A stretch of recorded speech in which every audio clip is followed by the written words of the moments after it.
حضرت عیسیٰ علیہ السلام کو اللہ کریم نے چوتھے آسمان پہ بلا لیا نا، تو دقیانوس نام کا ایک بادشاہ ہوا بنی اسرائیل کے اندر، بڑا ظالم تھا، اس نے گمراہی پھیلا دی، اور جو لوگ معاذ اللہ کفر اور شرک نہیں کرتے تھے انہیں قتل کروا دیتا تھا۔ تو 7-8 نوجوان اپنا ایمان بچا کے بھاگے۔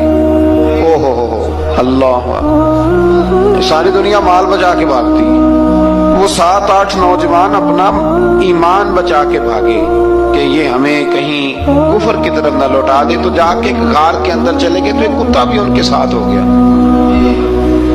انہوں نے کتے کو بڑے روڑے مارے کہ یہ اگر بھونکے گا، آواز نکالے گا تو ہم پکڑے جائیں گے، ہم نے تو چھپنا ہے۔ پر اس کو نہ ولیوں سے پیار ہو گیا، اس نے کہا بھگاؤ جتنا مرضی مجھے، فطرت میری ہے کہ میں بھونکتا ہوں، پر جب اللہ کے ولی ہوں تو پھر میں ادب کرتا ہوں۔ یہ قرآنی واقعہ ہے۔ اچھا، یہ عین وہ واقعہ ہے قرآن مجید کا کہ جو بہت ساری چیزوں پر ویسے ہی نص ہے اور بہت ساری زبانیں ویسے ہی گنگ ہو جاتی۔ تو وہ 6-7 لوگ تھے، وہ چلے گئے غار کے اندر، جا کے انہوں نے پناہ لے لی۔ بادشاہ کو پتہ چل گیا کہ غار کے اندر ہے۔ اچھا، اللہ کی قدرت جیسے ہی داخل ہوئے انہیں نیند آ گئی، یہ سو گئے۔ اور قرآن مجید کہتا ہے، قرآن مجید کے یہ لفظ ہیں کہ کتا غار کے منہ پر بازو پھیلا کے بیٹھ گیا، گویا اپنے مالکوں کی خدمت کر رہا ہے۔ اب میاں صاحب کی ایک بات کر لیں درمیان میں، میاں صاحب فرماتے ہیں جنہ تنا وچ عشق نہ رچیا، کتے ہونا تھی چنگے، اور چلو مالک دے کر راکھی کر دے، صابر بھوکے ننگے۔ یہ دیکھو نا کہ اتنا تو ان کے اندر بھی کمال ہے، اپنے نا دونوں بازو پھیلا کے کتا بھی غار پہ بیٹھ گیا۔ ان کو نیند آ گئی، بادشاہ نے پتہ کرایا کہاں بھاگ کے گئے، تو کہا وہ غار کے اندر ہے۔ بادشاہ کہنے لگا کہ ان کی سزا یہ ہے کہ ایک دیوار چن دو غار کے منہ میں، غار کوئی بند کر۔ جس بندے کی ڈیوٹی لگائی نا غار چننے کی، بندہ بڑا نیک تھا، اس کو دیوار بنانے کا ذمہ دیا۔ اس نے نا دیوار بھی بنائی اور ایک تختی پہ نا سب کے نام لکھے، اور وہ تختی ایک صندوق میں رکھ کے وہاں بند کر دی، اور اسی طرح کی ایک تختی اس کے نیچے لکھا کہ ایک تختی ان کے ناموں کی نا میں مال خزانہ میں بھی بند کر رہا ہوں۔ اللہ تبارک و تعالیٰ کی قدرت کے بعد مفسرین نے لکھا ہے وہ 100 سال تک سوئے رہے، اور بعض نے لکھا ہے کہ 300 سال تک سوئے رہے۔ 300 سال کے بعد اس طرح ہوا کہ حکومتیں بدل گئیں۔ بیدروس نام کا ایک بادشاہ آ گیا، وہ بڑا نیک دل تھا، اس نے ہر طرف حضرت عیسیٰ علیہ السلام کی شریعت کا پھر سے نعرہ بلند کیا۔ اب نا کچھ لوگ ایسے تھے جو منکر ہو گئے تھے کہ مرنے کے بعد دوبارہ کیسے اٹھیں گے۔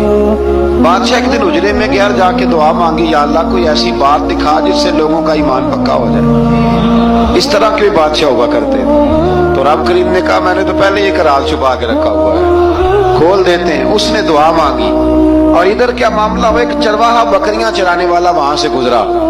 اس نے سوچا یہ دیوار ہے، اگر اس کا منہ کھول لوں نا کبھی تو میری بکریاں یہاں تھوڑا سا دھوپ کے اندر سستا لیا کریں گے۔ اس چرواہے نے کیا کیا کہ اس نے وہ دیوار گرائی تاکہ میری بکریاں اندر جایا کریں۔ وہ دیوار گرائی تو اس نے اندر 6-7 لوگ سوئے ہوئے دیکھے، اور کتا بھی سویا ہوا دیکھا۔ اللہ تبارک و تعالیٰ اپنی قدرت سے، اپنے فضل سے ان کی کروٹیں بھی بدلتا رہا۔ اپنی قدرت سے ایک طرف انسان پڑا رہے نا تو اعضاء گل جاتے ہیں، ان کی کروٹیں بھی بدلی جاتی، مناسب روشنی بھی دی جاتی، حرارت بھی۔ اس نے دیوار گرائی تو ان کی آنکھ کھل گئی، ایک دوسرے سے کہنے لگے آج تو بڑی ہی گہری نیند سوئے ہیں یار، آج تو لمبی نیند ہی پوری کر لی، چلو بھوک بڑی لگی ہے ایک دوست کو بھیجو۔ یہ سارا واقعہ قرآن مجید میں موجود ہے، میں اپنے لفظوں میں بیان کر رہا ہوں۔ جاؤ ایک دوست کو بھیجو بازار سے نا کھانا لے آئے، پیسے وہی 300 سال پرانی کرنسی۔ وہ جب نان بھائی کی دکان پہ گیا نا سامان لینے، اس کو پیسے دیے تو نان بھائی نے ہاتھ پکڑ لیا، کہنے لگا میاں تو کدھر سے آیا، یہ کون سے پیسے؟ اس نے کہا پیسے کاہے کے، میں بھی سوچ رہا ہوں کہ حالات بدلے ہیں، سارے حضرت عیسیٰ کا کلمہ پڑھ رہے ہیں، ماحول اور ہے۔ اس نے کہا تیرے ہاتھ کوئی خزانہ لگ گیا، یہ تو ہم نام سنتے تھے کہ یہاں کو دقیانوس نام کا بادشاہ رہے، کوئی خزانہ بتا کہاں سے لیے۔ شور ہوا، حاکم شہر تک خبر پہنچی، بادشاہ تک پہنچی۔ اس نے بتایا کہ بھئی ہم تو دقیانوس کے ڈر سے بھاگے ہیں، کل بھاگے ہیں یا آج سویرے، اتنا زیادہ ہمیں پتہ نہیں، کل یا آج سویرے بس نا اتنا سا ہمیں یاد ہے کہ کہ ہم گئے تھے بہرحال لوگ جمع ہو گئے اکٹھے ہو گئے غار تک پہنچے. اب جو غار کے اندر تھے وہ پتا کہتے لگتا ہے ہمارا دوست پکڑا گیا ہے تو اب بندے جمع ہو. وہ اندر ڈر رہے تھے تسبیح کر رہے تھے اللہ کو یاد کر رہے تھے. ادھر یہ پہنچ گیا جب ان لوگوں نے یہ جیتا جاگتا رب کے فضل کا نمونہ دیکھا اور بادشاہ نے کہا کہ یہ کیا ہے. صندوق کھولا تو اس کے اندر وہ تختی لکھی تھی کہ یہ ان کے نام ہے. یہ دقیانوس سے ڈر کے بھاگے ہوئے ہیں یہاں یہ سو رہے ہیں اور اسی کی ایک تختی میں نے فلان جگہ بھی دفن کیا. وہ تختی بھی وہاں سے نکل آئی.